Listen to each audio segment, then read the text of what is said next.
Welcome to the deep dive. Today we're stepping behind those gothic walls of the House of Night. Right. It's this, well, very specialized boarding school for fledglings. Yeah, teens transitioning into vampires. Yeah. And it's incredibly high stakes. I mean, transformation is literally life or death there. Exactly. Okay, let's unpack this. We've gone through, a ton of source material here. Student life, these emerging powers, relationships. Very confusing relationships sometimes. Really confusing. And underneath it all, this political structure, what we found is, well, it's less a school and more like this. Beautifully constructed pressure cooker. That's a good way to put it. And it seems to be hiding a pretty serious conspiracy. Yeah, a terrifying one, actually. So the mission for you, the listener, is really critical today. We need to get past the surface level stuff. We need to understand the core rules, the really unforgiving laws governing this change process. And maybe more importantly, identify the real threat that's manipulating everything, which points towards the High Priestess Neferet. Her agenda seems shocking. Shocking is right. And we should set the scene properly. I mean, forget anything like a normal high school. Oh yeah, completely different. The second a teen gets marked, their life just fundamentally changes. Classes run from 8 p.m. to 3 a.m. Exclusively. It anchors them to the night, forever. And that schedule, it's a constant reminder of the biological reality they're facing, right? The change. Absolutely. It's not quick. It's this brutal 4-year process, human to vampire, and, the clock is ticking for every single student. The pressure must be immense. The sources really hammer this home. The change isn't guaranteed. Not at all. At any point, your body can just reject it, and that means death. And it gets pretty grim. We're not talking about, drifting off peacefully. No. The source mentions one student dying right there in class, gruesomely, basically drowning as her body just quit. Imagine living with that. 4 years. Knowing rejection means, well, suffocating in your own lung tissue. It dictates everything. Everything. Behavior, the school rules. And the first sign, the most obvious one, is the mark. The blue crescent moon tattoo on the forehead. Iconic. Right. And interestingly, the mark comes with other accelerated physical changes. Like the hair and nails. Exactly. Rapid growth, which is why most fledglings have that super long, thick hair. So when we see someone like Stevie Ray with her short hair, it marks her as different visually. Yeah, it's unusual, an outlier, like you said. And this all ties into the biggest survival rule, doesn't it? The critical one? Fledglings must stay close to adult vampires. Physically close. Yes. If they get cut off, the change speeds up too fast, overwhelms the body, and it leads to death. Every time. That rule, that gives the High Priestess and the school enormous control. Ultimate control, really. And because of that, if they ever do leave the school, they have to be incredibly careful. Total stealth mode. Cover the mark, wear clothes to blend in, hide among humans, the very humans they might, Eventually feed on. Yeah. So the rules are super strict, but there's this little nod to, European traditions in their social life. Ah, the wine. Yeah, wine is served at meal. Apparently, fledglings barely get a buzz from alcohol. Okay. But the source makes a point to stop there and say, blood, well, that's a whole other issue. And that's the perfect transition, because our main character, Zoey, she's about to really challenge those traditions. Exactly. All this focus on tradition makes her arrival even more jarring. She steps into leadership, and she is anything but typical, her mark. It's already filled in. Which shouldn't happen for years. Right. And it expands these sapphire, sort of lace-like swirls, runic symbols on her shoulders. Okay, wait. If the change takes 4 years, and that kind of mark means huge power, why hasn't the old guard, especially Neferet, tried to shut her down? Oh. Doesn't that kind of power threaten them? It definitely should. But maybe it's so unprecedented they don't recognize the full threat yet.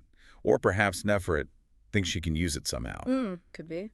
The real kicker is Zoey isn't just visually unique. She has this affinity for all 5 elements. All 5. Wind, fire, water, earth, and spirit. Yep. Most fledglings, if they get an element, only get 1. Wow. So she's basically marked by the goddess Nyx as a new kind of leader. Seems like it. And she starts using that influence right away. Yeah. She takes the Dark Daughter. Which was basically a Mean Girls clique, right? Totally. Judgmental, exclusive. Very. She transforms them into a proper Prefect council, gives them actual purpose. How does she manage that? This is the clever part. She ties the council membership requirements directly to the elements. 5 new ideals. Authentic for air. Oh. Faithful for fire, wise for water, empathetic for earth, and sincere for spirit. So she's weaving concepts like authenticity, sincerity, empathy into the power structure. That's revolutionary for that kind of place. Exactly. And this whole vision gets this immediate, very public, almost divine thumbs up during the full moon ritual. Ah, the aha moment you mentioned. Yeah. Where Nyx basically says, yep, she's the one. Pretty much. While Zoe's casting the circle, her closest friends just spontaneously manifest elemental affinities. Proof her leadership is favored. Wow, how did that look? It was dramatic. Damien, who's often felt kind of overlooked, suddenly air affinity. A literal whirlwind lifts his clothes. Whoa. Shawnee, fire affinity. Her candle wick just bursts into this intense white light. Her whole body glows. Intense. Erin gets Larry. Water the floor around her starts rippling like a lake shore. Seriously, the floor tiles. Yep. And Stevie Ray, she gets earth. Suddenly the air smells like hay, honeysuckle, fresh dirt. Her connection. So not just magic, but a very public endorsement of Zoey and her inner circle. A powerful statement. Yeah. And to make it permanent, they did something symbolic. What was that? The new council members put their handprints in wet cement in the courtyard. Like the Hollywood stars. Exactly like that. Symbolizing their new tradition, their bond, literally cemented in place. Okay, let's circle back to that thing the source warned about. Blood. The whole other issue. Right, the vampire sociology text, SOC 415. This gets into some really complex and kind of shocking territory about feeding. Yeah, the intimacy of it. What did the text say about the physical reaction? It explained that vampire saliva has these powerful endorphins. Okay. And when they feed, these endorphins hit the pleasure zones in both the vampire and the human donor. Both. Both. The source is explicit. It can actually simulate orgasm. Wow. Okay. That explains a lot. Why humans find it horrifying but are also drawn to it. It's physically addictive. Dangerously addictive. Okay. It turns survival into this act of, well, perilous intimacy. And that physical and emotional intensity is the basis for the imprint, right? Define that for us. The imprint is described as this incredibly strong, almost unbreakable emotional bond.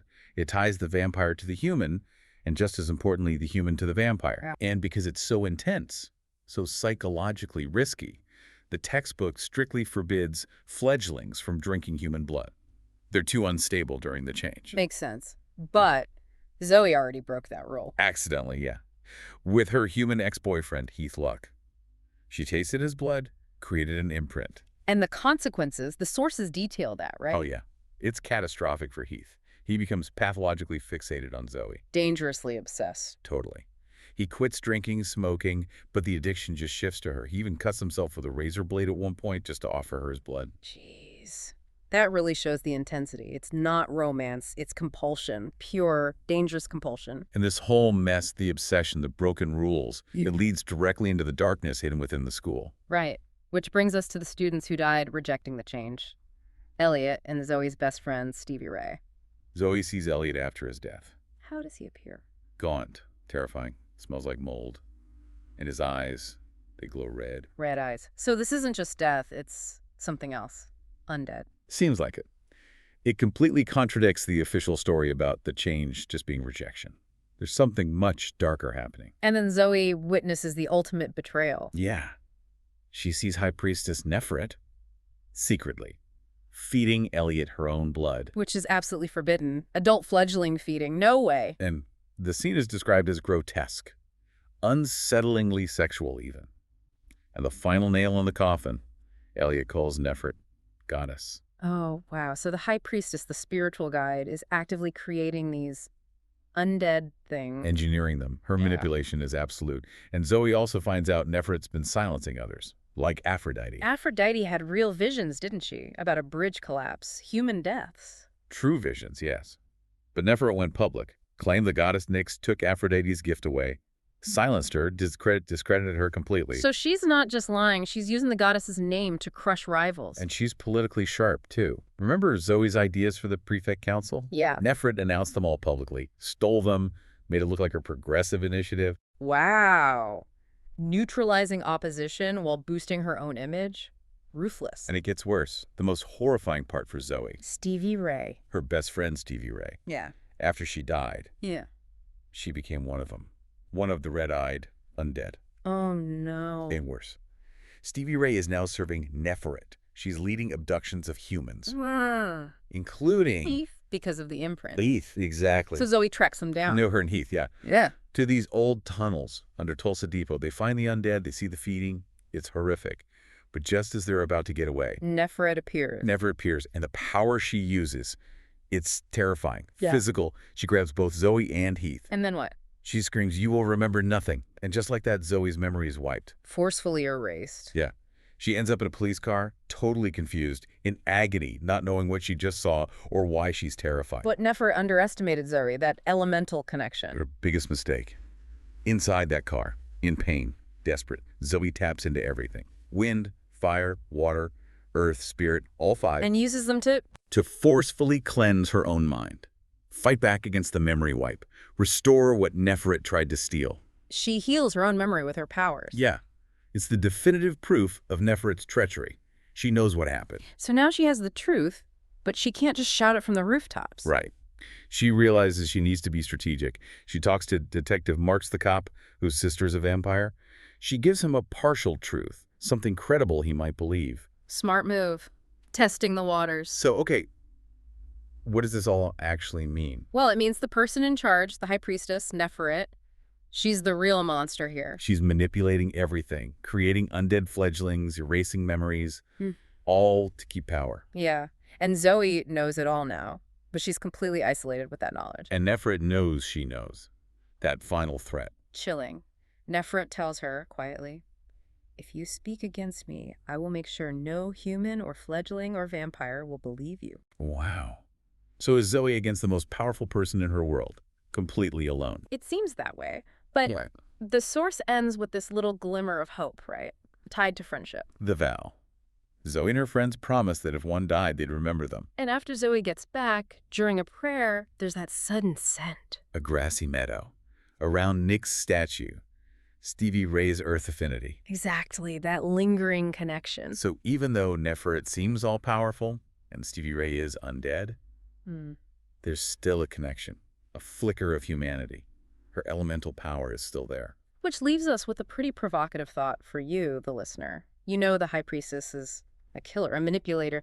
You know Stevie Ray isn't entirely gone, that her Earth connection persists. Right. So the question becomes, what power is actually locked away in those bonds of friendship and that shared elemental affinity? Could Zoey possibly use that connection, that lingering scent of honeysuckle and earth, to somehow bring her best friend back and maybe, just maybe, expose Neferet in the process?